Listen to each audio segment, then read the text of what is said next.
As is customary, we'd like to do an acknowledgement, and you may be familiar with the acknowledgement. We acknowledge our elders, past, present, emerging, but I want to dig a little bit deeper in that when we look at our acknowledgement, do we actually know what we're acknowledging? So when I say that I acknowledge my elders and my past, if it wasn't for them and the work that they had done, I simply would not be standing here telling you the story that I'm about to, because this story is from the past, it does sit in the present, and I'm not really sure where that's going to go into the future. But where I am right now in my arts career, it's an exciting place to be.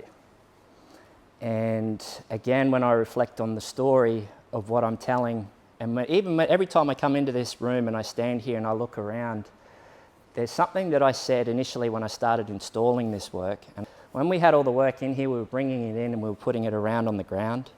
And I was looking around, and I think I actually came to the realization of looking at this work, seeing it being installed.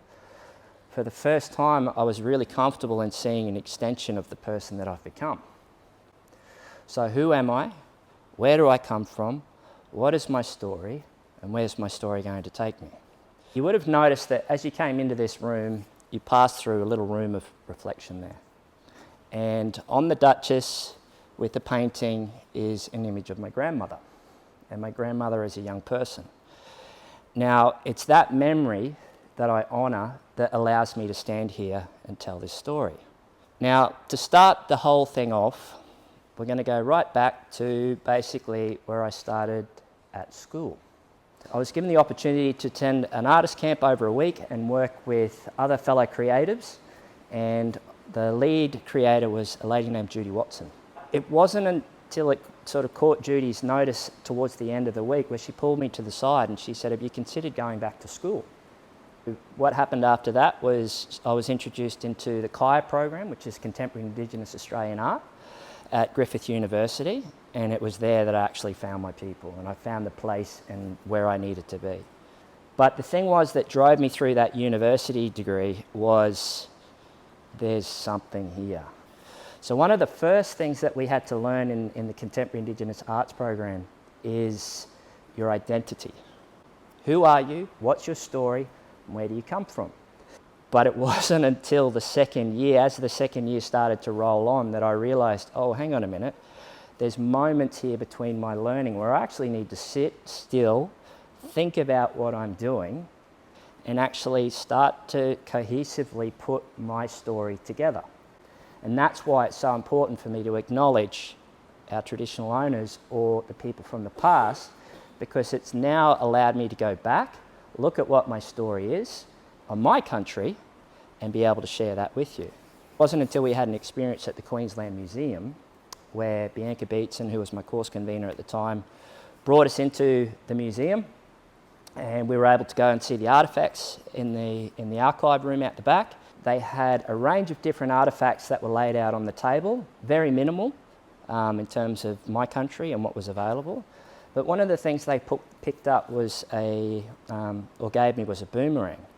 And it was a boomerang that wasn't your traditional throw it in, let it come back to you. It was a flat line, sort of like a squash banana almost, and it was called a killer boomerang. It was the shape and the design that actually called to memory something else, and it was a story about my great-great-grandfather, whose name was John Broome, and the scarification marks of a Bunda man of boomerangs carved on their chest.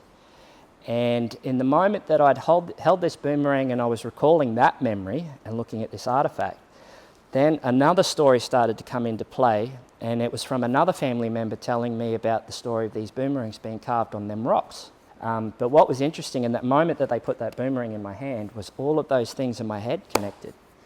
And all of a sudden I found, not the art form, but the story I actually wanted to tell, because now it was connecting me to place. So the petroglyph is called, petro is stone, glyph is picture. And it was a form of carving done by our mob, our people around the Bundaberg region. We had a large area of sandstone that was about 3.5 square kilometres in size, and it sat right on the river's edge. It still sits on the river's edge, a portion of the site. In 71 and 72, the government came in, they wanted to, well, it was prior to the 70s actually, it was about 64, 65, that the plan was made that they wanted to start preserving all the fresh water because salt water was pushing upstream. They wanted to start collecting the fresh water for the surrounding agriculture. Now what that meant was that the government also was aware of a petroglyph site that sat with the river, and they thought that it was in the best interest to remove them. Now, 3.5 square kilometres, to put that into perspective, is half a football field, half an NRL football field. So I want you to imagine that in your mind, covered in all of these amazing shapes of large chunks of sandstone, some of them bigger, the size of small houses, some of them are quite large, some of them quite small. And all over the sandstone were marks and symbols that had been created for a very long period of time. And I'm saying that because we don't actually know how old they are. But a long story short, when they pulled those rocks out, they were just scattered. But a long period of time has passed that nobody knew anything about them. And so it wasn't until the artist popped up and started doing this research and starting to put, well, it was described to me as putting a library back together, that I found how significant this story actually was. Not just to me as an Indigenous person that's connecting me to place, but also to everybody. When we look at the start of this body of work, this wall captures that just brilliantly. So you would have seen as you came through the Duchess with my grandmother's portrait, and the painting that's actually sitting above that Duchess is her painting, because Indigenous people were inheritively creative people. That was never acknowledged. So one of the things I did was I started to travel around looking for all the pieces of the puzzle, and using muslin, I was able to wrap these rocks, which to me was a sense of warmth or comfort or healing.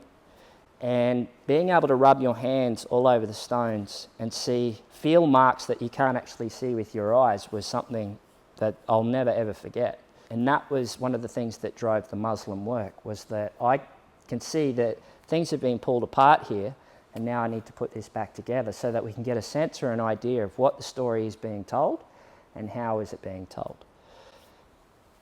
The lithographs over here were an extension of that whole story. I started to look at the way that I was telling a story, and then the way the archive holds information and tells its story. There's the black and white archive image sitting in a drawer or looking at it on a screen, where it's very museum-like. Put that against the muslin work. The muslin was this, there was a lot of methodical thinking that went into that, but I couldn't help but think or feel that there was emotion attached to that as well. So I could imagine older people standing there with their children, educating, teaching, putting the marks into the rock, and then using these stories to correspond with their surrounding environment. Again, back to the emu one with the line, I noticed that this time when I went and pulled the rubbing off the rock that time, was that there were a lot of very, very shallow indentations all around the rock. And they were things that I hadn't actually picked up before. And so this time, when I studied the muslin, I very lightly used the charcoal and brought the mark back. And what was interesting is that to me, when I look at that, now I could be totally wrong, but when I look at that now, I think of a star constellation. But there's something here that again speaks to people and place. So when we start to look at that work, this work will always keep developing. And I think one of the things that really underpins this body of work is I found a quote by an archaeologist that for all the successes and failures in this project and the removal of these rocks, no official documentation exists in terms of what these symbols are and what they actually mean. And so for me, I'm like, these are all symbols that are all telling a story and hold language. There's something that we're not familiar with. So to me, potentially, these icons and these symbols potentially are the visual marks or the visual representation of a song line. And a song line is songs that are sung across our whole continent to get you from one point to another. So when we move from this body of work, and now you're standing and we're looking at these shields behind my back, these are called a Gulmari shield. One of the things I've absolutely loved doing over the last year with professional developments with educators is showing them actually the difference of our shields from all over Australia. They're roughly these are made to dimension. They're about that big. They have a handle in the back and they're decorated. So it was a really well-crafted tool used not only for warfare but also for telling stories. Now the first story I told you about the petroglyphs, that takes place at a part of the Burnett River called Cedar's Crossing. So I've used cedar to reference the place of where this story is told. It's then I've carved my variations or my thoughts of the petroglyph symbols from this story onto there.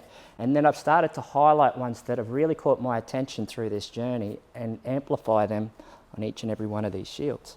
When you think about the nature of the river, which is something else that I've got to explore with the saltwater and the freshwater mixing, it's a very plausible thing that there are actually animals that have been captured, sea animals, that have been captured on the petroglyph side as well. Like the theme of this exhibition is called Embers of Heritage. So embers is the idea that something, it's not out of control, but it hasn't been diffused, it's just glowing and burning, which again is what this work here represents. It's the idea that there's an ember or an idea or a person and all their thoughts and feelings are just glowing. So all of these works that you see around you have embers, fire associated with them in some way, both physically and metaphorically. So with these shields, I've looked at the language or the symbolism from this petroglyph work, and then I've brought it back across the shields. And then the shields have been burnt over the fire, and what that's actually done is the background carving, it's suppressed it and toned it right down. So we've got the symbolism from here. We've then carried that through to the physical object, and then from the physical object it transfers to the back wall. And so this work was inspired by the museum. When you look at Aboriginal artefacts, they're beautifully curated and they're put in a way, and you can see it, you look at it and go, yep, that's a blackfella thing, that's their tools, or that's their spears, etc., etc. But the thing is with the journey that I've had, is that there's just something a little bit more to that story, and it's not quite obvious just yet. But the idea is the way that these boomerangs are presented and arranged is that you look at that and you go, yep, they're absolutely boomerangs, but they're configured and arranged in a way that it spells out the word fire. So again, when you look at that, that's presented in a way that you might see it hanging in a museum, but the reality is if you just sit with it that little bit longer, you can see that there's a language or there's something, and you understand the importance of it. To make a boomerang, you have to cut it green.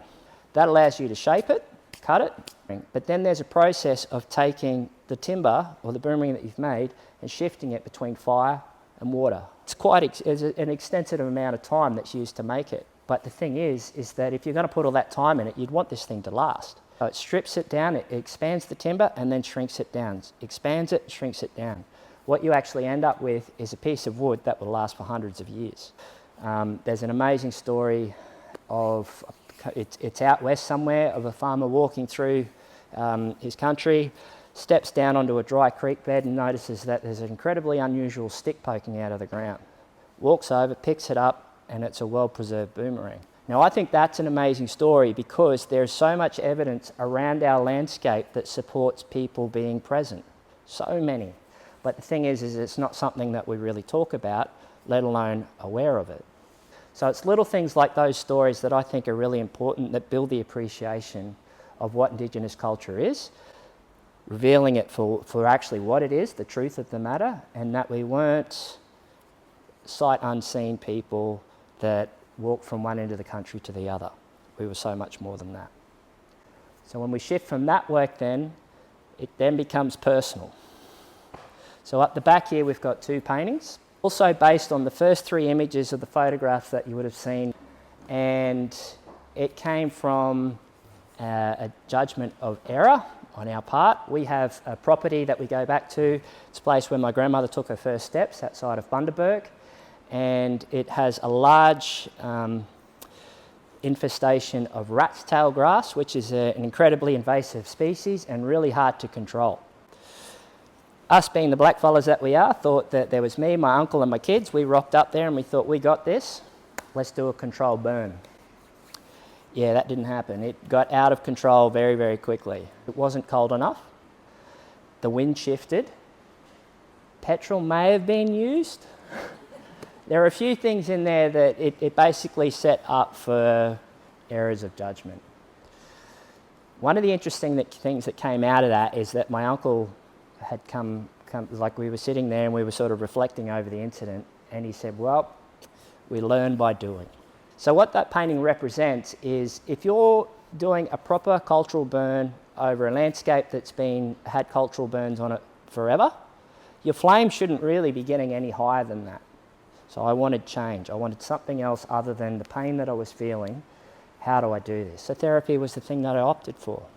And one of the hardest things, if anybody's ever done this, is reaching out and asking for help. But when I look at it now, upon reflection and looking back at the slow, steady burn that I've had over the last 4 years, this is evidence of my mental health. But the idea of a cool burn and correlating that to mental health is that if we're constantly maintaining our mental landscape and doing those things that we need to be doing, addressing issues that are too hard to deal with and getting the help that we need to address those things. So fire needs fuel to burn. So when you have too much fuel, you're going to have a really big fire. So going back to the start where I talk about I want to be a strong role model, I need to model this behaviour and do all of those amazing things for younger people, well then I sure as hell need to get myself right in the head. So how do you make a fire? Well, we'll move around to the next work, which are these 5 items hanging on the wall. These are called lighters. This is how you start a fire. So you have softwood and hardwood. When you put friction between those two surfaces, that creates an ember. So the old traditional way of doing it is that the stick with the 3 holes and the lines out the side of the holes, that was placed down on the ground. The rod it's tied to was placed in one of those holes. And not only did you have to spin very quickly this way, but you also had to put just as much pressure on the downward. Now globally there's so many different variations of these, but the ones that we're really familiar with are the ones that I've seen from North Queensland, and they look very distinct and they're very interesting objects to look at. So where I actually come from is Bundaberg. Our country also encompasses 1770 and Agnes Waters, which is part of our country as well. Now in this place, there's a place where my father used to fish with my mother's father, so my grandfather on the other side. And it was an interesting place in a section of river that fed off 1770 called Tom's Creek. And on those paths were different things to see. And one of these was this campsite where they would use different styles of rock to shape and nap tools. And in that site, there was recorded glass fragments. They're incredibly beautiful artifacts, and they were promoted as being desirable items to the Europeans, but it was always associated up in the Northern Territory. And I thought, well, that's really interesting because we now have a site here that has evidence of glass being used at this place, but nobody's talking about it.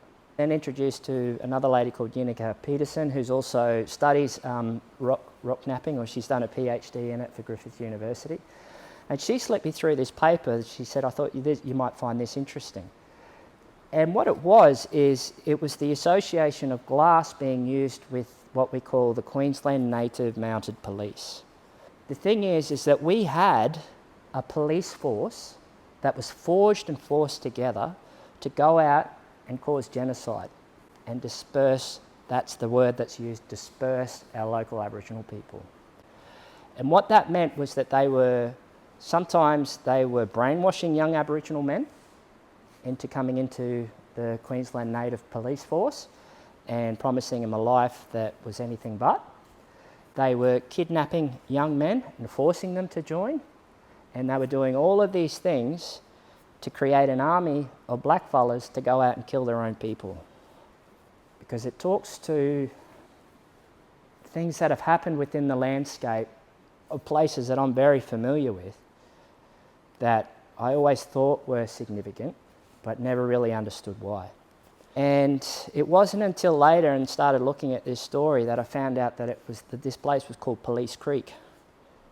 And when you look at what Police Creek actually was and why it got that name, and then you look up massacres that happened at a place called Mount Larkham, which was visible from my back door where I lived in Gladstone. And Police Creek is one of many different places there where the black police came together and camped before they had to go out and disperse or cause genocide around the surrounding Aboriginal people. But the other thing I found really interesting in that is that when you start to look at the other side of the coin and you look at what these young men had to do and had to go through, it made me think, what would you do? What would you do if you had a gun to your head and said, you're coming with us and we're going to do this, this and this, and if you don't, we'll shoot you and your family. Now, how this spear story actually develops is you can see that on the top two and the bottom two, they look quite traditional. And that's a reflection of the ingenuity and the use of glass being able to create a desirable object. But what you'll see in the spear in the middle is the spear tip is blue. It has red and ultramarine blue, and then white through the middle with what I represent as blood. Blood stains over the top of the spear, and that is a reflection of the Queensland Police uniform.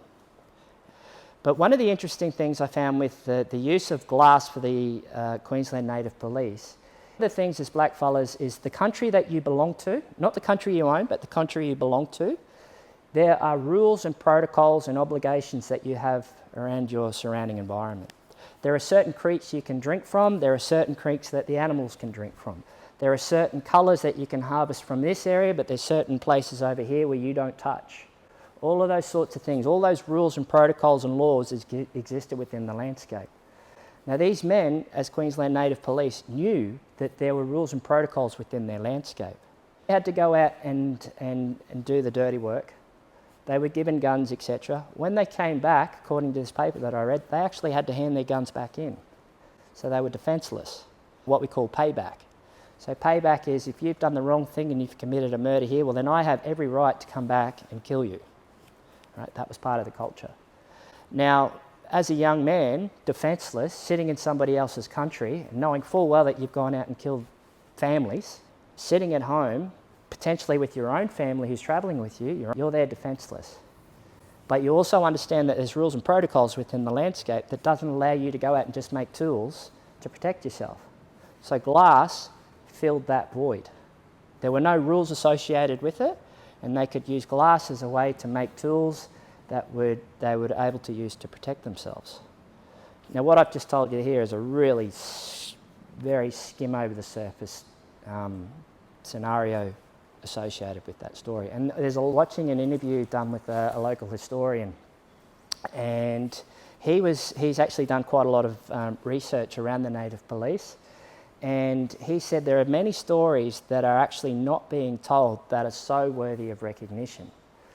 There are many, many stories like that, and they're the stories that Australia needs to hear. And so that actually rounds up this talk, because what you've just seen is my arts career, where I've come from, where I'm going to, and now past, present and the future. I've now been open or exposed to more stories that are worthy of telling to come out into the people's conscience. And the thing I'd love to see Australia or Queensland or Brisbane, big or small amount of people, is to have a group of people up and step up and say, well, not only wasn't I taught that, but that doesn't sound like the truth. And we hear that word quite often, truth-telling. Truth. When you look at the way that trauma or generational trauma works, again, this historian pointed out that we live in what's called a great silence. So it's a great silence is a convenient place to be when you don't want to talk about something. So you sit there in silence. But the thing is with generational trauma is not only does it impact the victim, and the victim passes on their trauma, but also the perpetrator. The people that have done the things that we don't talk about, their descendants have carried on that trauma as well. And so how do we address this situation? How do we have these conversations when the descendants of both sides are here today? I don't know, but I think art and the telling of history through art is an incredible platform to start some of these conversations.